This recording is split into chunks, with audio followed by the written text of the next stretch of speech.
ડાયાબિટીસના દર્દીઓને સૌથી મોટી સમસ્યા એ હોય છે કે કઈ ટાઈપનો ખોરાક લઈ શકાય અને કઈ ટાઈપનો ખોરાક ના લઈ શકાય.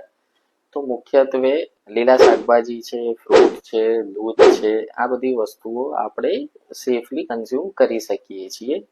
જે બી ડાયટમાં પ્રોટીન વધારે હોય, ફાઈબર વધારે હોય, કોમ્પ્લેક્સ કાર્બોહાઈડ્રેટ હોય, એ વસ્તુ આપણે કન્ઝ્યુમ કરી શકીએ છીએ.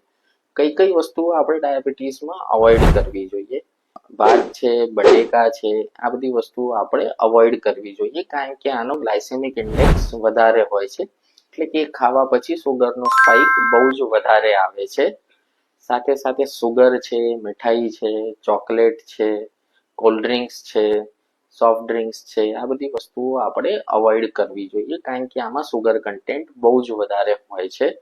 કોઈ બી પેકેટ ફૂડ છે, રિફાઇન્ડ ફૂડ છે, રેડી ટુ ઇટ ફૂડ છે, આ બધી વસ્તુઓ આપણે અવોઇડ કરવી જોઈએ, કારણ કે એમાં પ્રિઝર્વેટિવ વધારે હોય છે. એ વસ્તુ આપણા માટે હાનિકારક છે.